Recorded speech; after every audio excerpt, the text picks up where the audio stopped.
to deal with life's complex situations. One of the things about life is that you will have challenges, you will have pressure. Jesus, in preparing his disciples for life, said to them in John 16:33, he said, "In me you have peace, but in the world you will have trouble." Jesus himself talking, he says, "This world is full of trouble." If you have lived as long as I have, then you will know that trouble is not totally avoidable. But when you are prepared, when you are empowered, you will be able to go through the valley of the shadow of death and come out to sit by the table. You are most welcome. Something interesting, educative, and empowering today. A quick break, and when we come back, I will introduce my guest and what we are talking about today.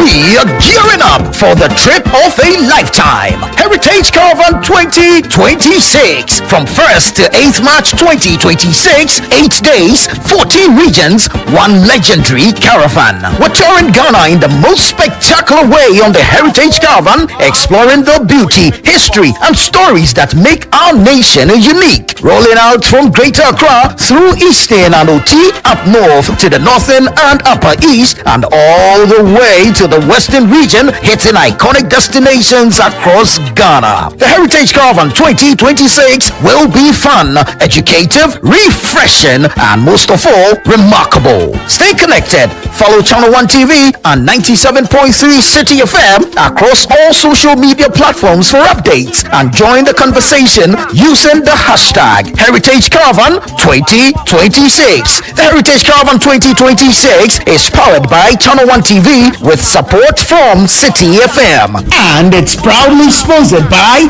Holland Insurance, Piva Beverages, Omni Basic Bank, Caveman Watches, Gino, Gigi Shito, Goyle, Minimi Achumo, and Admi Granite Paste. And it's supported by Nanas Rice. Heritage Caravan 2026, experience Ghana like never before.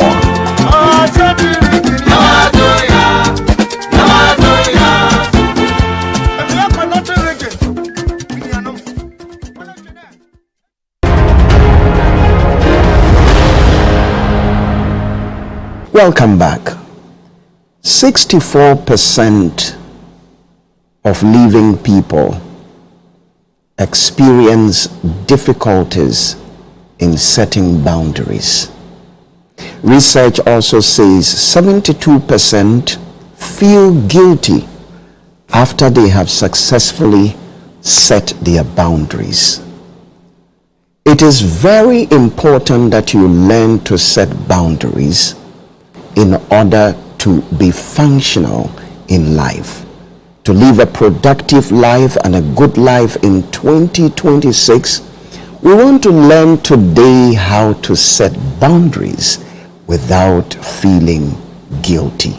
And today we are so blessed to have a very wonderful guest.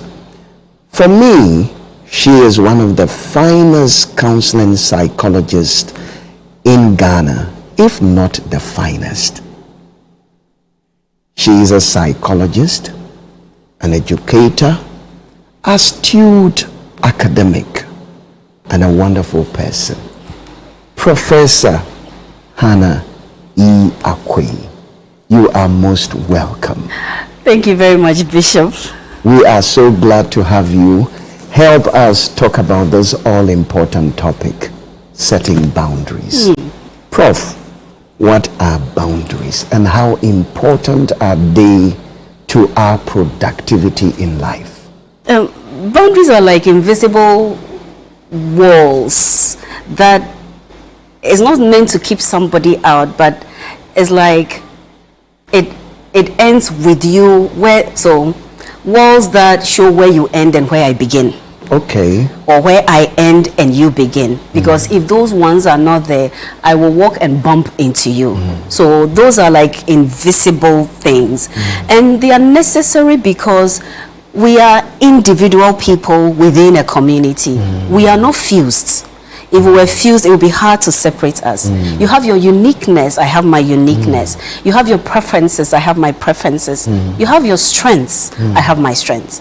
And so if we don't find a way to differentiate that while finding ways of also bringing our strengths together to be a wholesome community, that's where the struggles come in. So then I can reflect safely by saying that setting boundaries is living as an individual in a society or a community, not losing your individual identity. True. Keeping your identity as an individual and functioning well in the society. Sure. Prof, I have realized that setting boundaries, sometimes on the street we say saying no. Can you just oppose the two and then go a bit into them for us? Setting boundaries is beyond saying no. Okay. We are a collectivist society, and so if we are not if we are not careful, we'll think, oh, somebody is an extension of me. I will give you a few stories to explain that. When I was a kid, I grew up in a small community. There was this lady who I think wanted people to inform her before coming to her house. I grew up with my parents having like an open house, so anybody in the community who was hungry would just come by, eat and go away. And for my parents, I think that was okay. This lady would insist that, hey, let me know before you come to my house. And so the community people, I was a kid, but I still remember it. Why? Because she went to America a little and she came back, she thinks she's better than everybody. All the person wanted was to say, let me know so I can plan for you. And in Ghana, when you set boundaries, it comes across as you are different, you are difficult, you don't want to be like us. I remember a professor friend of mine decided that she didn't want to give her phone number to students. And so she would give her email to them, but every first day of class, she would teach them how to set up emails, how to write professionally and all that, and let students know, oh, this is how I want you to communicate with me. It became a huge deal on campus. Like, she's some way, she's difficult. So students will cuss her out, professors will cuss her out. But eventually, students will later come by and say, oh, I appreciated what you taught me. And so what the professor friend said was, I was willing to live with the immediate discomfort of creating those boundaries because I knew that invariably it would benefit me as well as my students. And I think there's a problem in Ghana because of the discomfort. We want to be part of the bigger community, even to our detriment. And so we struggle to say, oh, this one doesn't work for me today. I may come back tomorrow to figure out if it does. So it's not necessarily saying no to you. Sometimes it's yes, absolute no. There are times it could be, can I think on it a bit? And the society doesn't allow us effectively to do that. Yeah. Wow. So then that will be one of the reasons it's very difficult to set boundaries. Yes. Can we think about other reasons? Because the data available, or if you read the literature around, will tell you that indeed people find it difficult. I came across a data that says 62% of people find it difficult. It's possible it's more. And then over 70% feel guilty after they have struggled to set their boundaries. Why is that? Because we are human. We want to be liked. We want to feel like we are pleasing everybody, but you can't. So let's assume we are friends. We are going somewhere. Hannah, walk with me to this place. And I go like, oh no. Your immediate reaction is, oh, just that reaction makes me feel like, oh, maybe okay, then I should say yes. But it was probably other things came in to make it such that I had to say no. But that tug at the desire to be part of a team makes it really hard to find these boundaries, which actually are healthier for us. But, Prof, you said in your submission, you gave an example of a friend professor who decided to set boundaries and said that he or she is willing to cope with the immediate discomfort for the ultimate good. It was going to benefit him or her at the end of the day. Let's go into this deeper. Talk to us about how to deal with the immediate discomfort because of the ultimate benefit.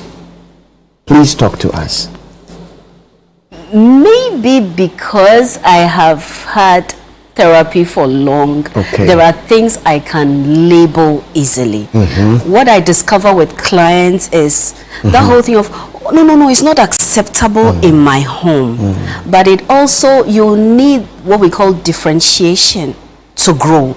Without, I do a little gardening in my house. When I cut my plantain, I have to uproot the tree that bore the fruit and take it away and make sure that there is enough space for the others to grow. So there are some of them that look like, oh, this is good, but I have to take them away so that the few ones can grow well.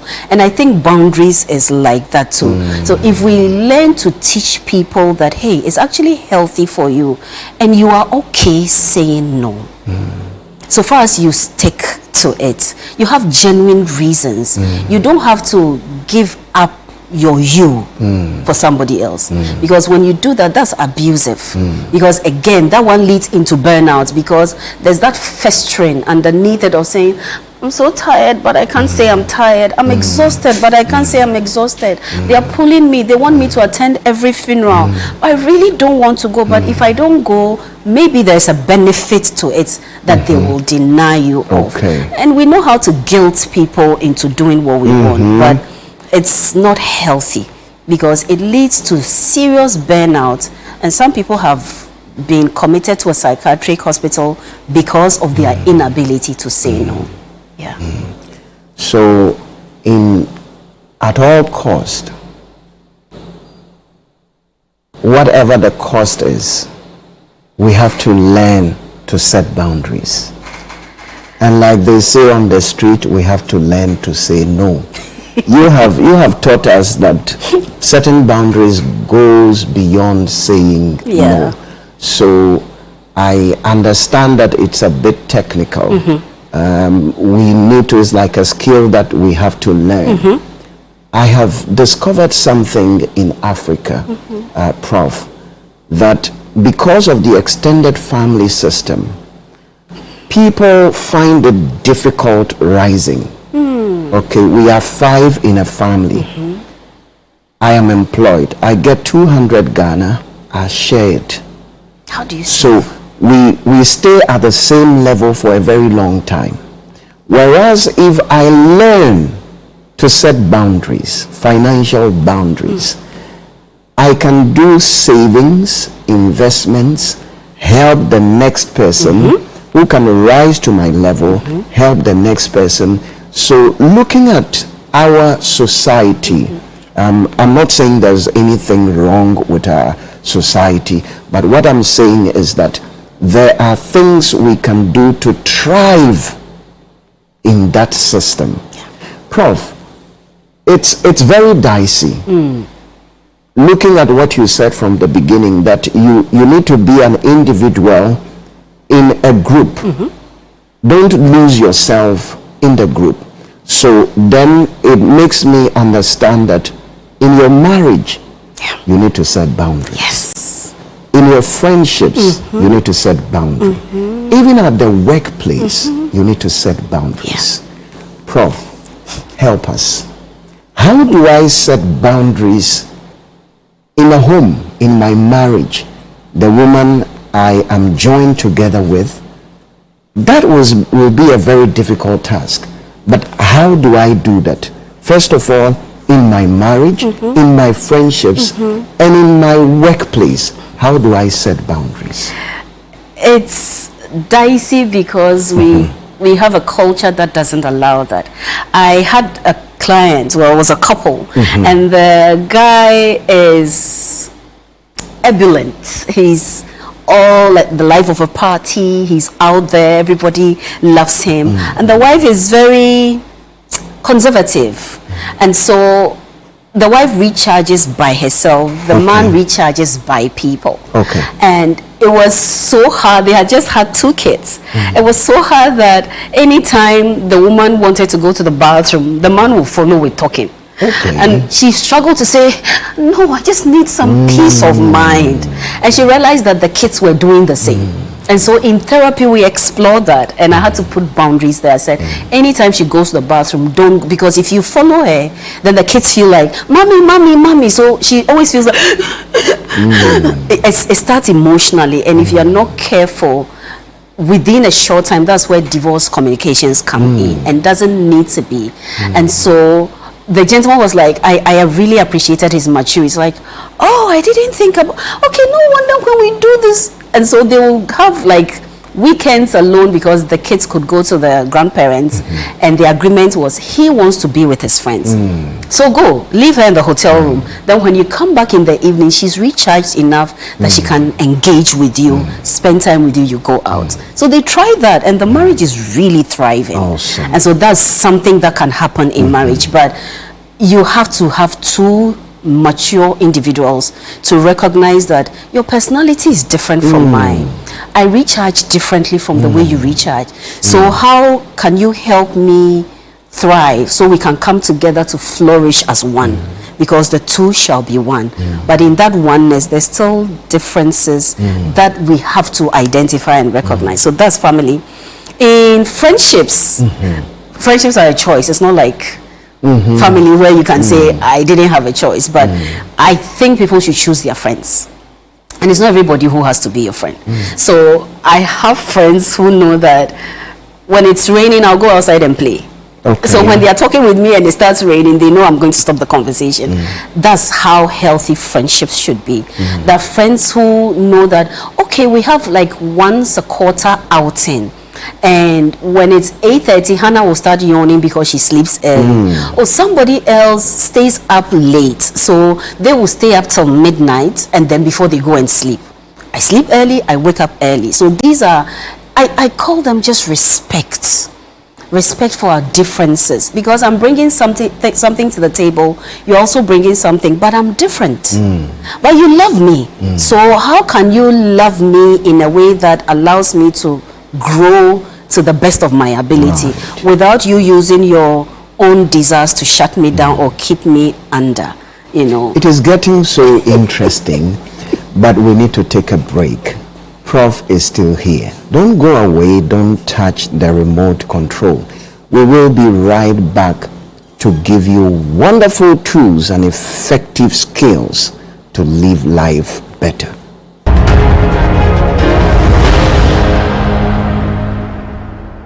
I need someone to call my own. This February, the month of love, Brunch in the City brings you Love in the City, a warm celebration of romance, connection, and heartfelt moments. From sweet confessions to unforgettable surprises, Love in the City creates space for love to be felt, shared, and celebrated. Love is in the air, and this Valentine's season, hearts are taking center stage. But the big question remains, is your boo truly your boo?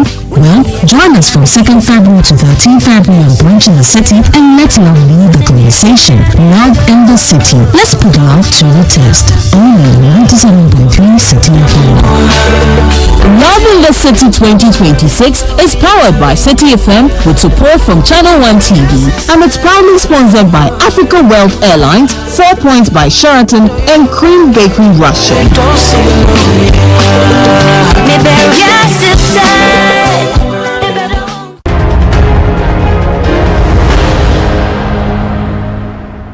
Welcome back.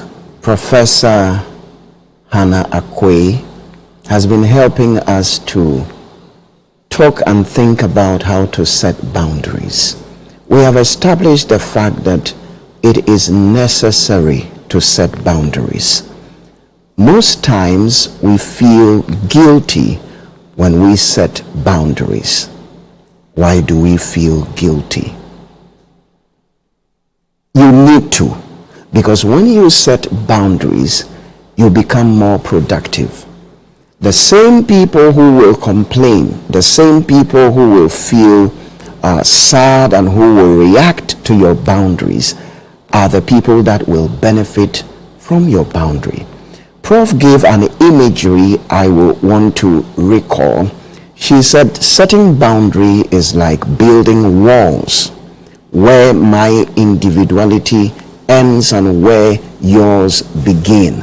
It's very important to build boundaries. In 2026, you need to learn this art of building boundaries for more productivity. Prof, we want to look at a few things.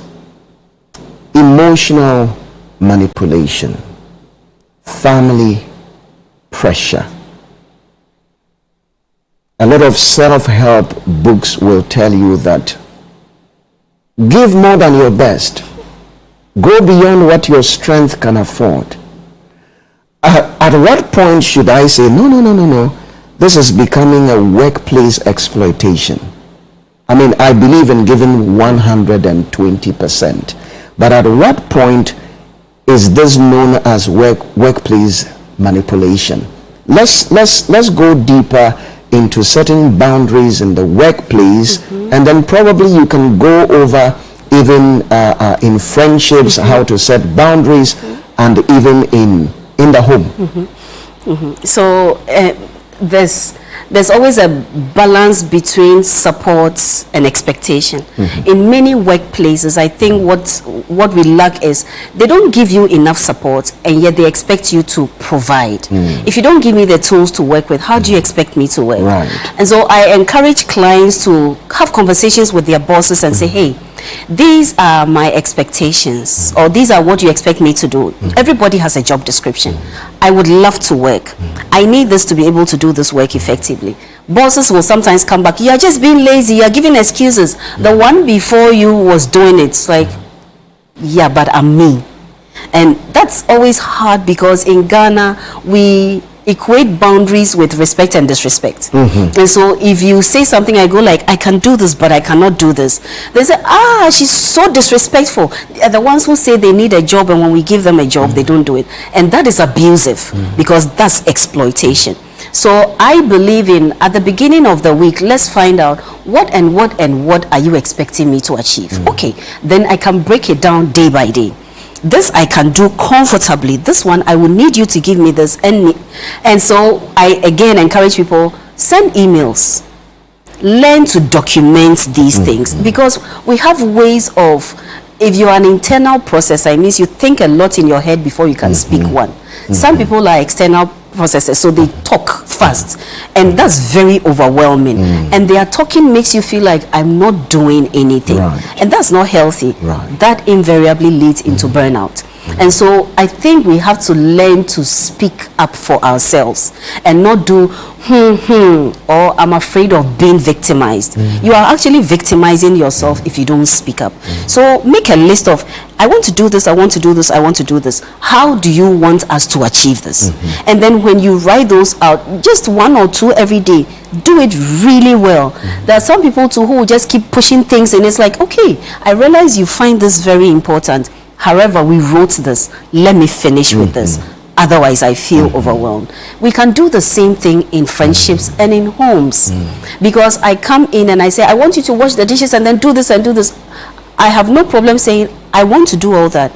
But take your time. Can I achieve just that one today, because I have other things I need to do? So that separation of, this is where you end and this is where I begin. It's just assertiveness. I love that word. I was going to ask you, you have been saying through our conversation that in our culture, we equate boundaries with disrespect. We equate confidence with pride. There is this psychological term, assertiveness. I will want you to do a little psychoeducation. How do we become assertive without looking disrespectful and proud? Because my understanding is that once you have the skill of assertiveness, you can effectively build boundaries.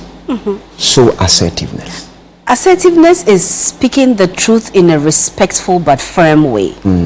And so it really happens a lot in marriages when a man is saying, and I want you to do this, we teach the woman to say, hey, I am getting flooded. It means your words are coming at me like bombs. So can I disengage for 2 hours and then I'll come back? So you give the person a timeline. Because for people who talk plenty, it's possible in their childhood something happened. And a lot of these things are trauma symptoms. So something happened that makes them want to cling so much. And so when you step away, they see it as you are rejecting me. So give them a timeline. You want me to do something, like, okay, I can do this, but not yet. Give me 3 hours. It's very, very important to put the timeline there. Or when somebody is talking, it's like, hey, I don't mean to cut you, but I'm feeling some way. Let me step away for 30 minutes and I'll come back to engage. It also allows the one who is talking plenty to pause. Because sometimes the talking plenty puts us in sin.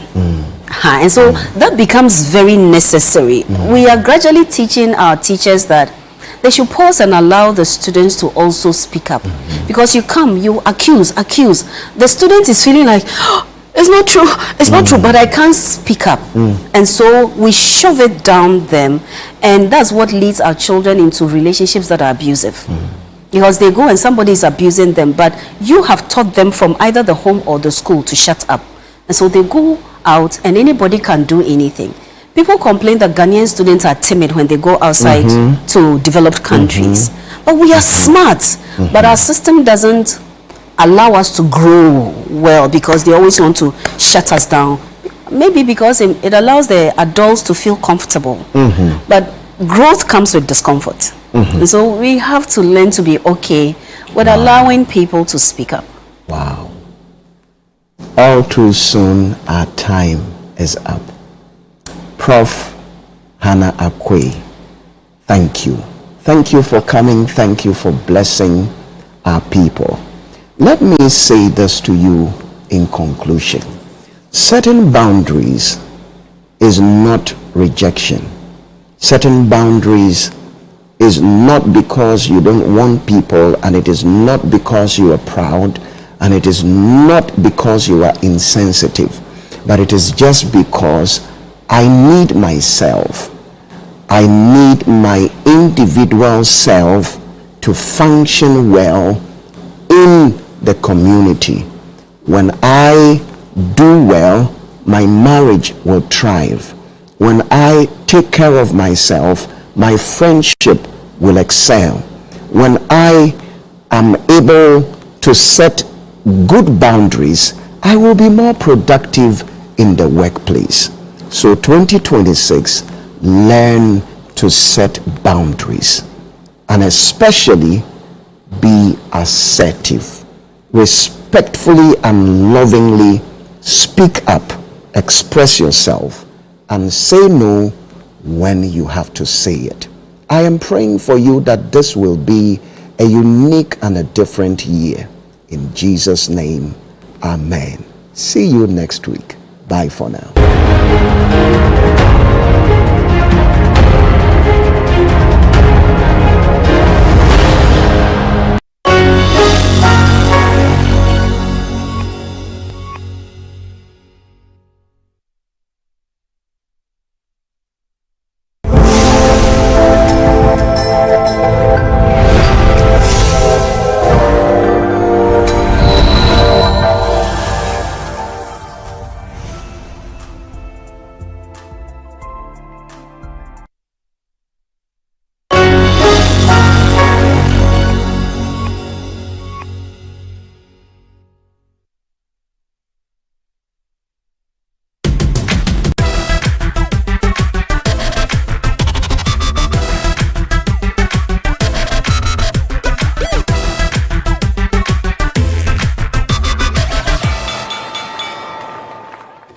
Hello and welcome to People in Profit. I'm Charles Pellegrin, and today we delve into the risky and murky world of commodities trading. Whether it's oil, grain, metals, or derivatives of all the above, they're traded globally by private companies that make their living, and so much more by mastering the art of buying and selling from exactly the right place to exactly the right people and at exactly the right time. The story of these companies and traders is one that neatly tracks the history of the world after the Second World War, except that for these traders, every geopolitical crisis turns into an opportunity for profit.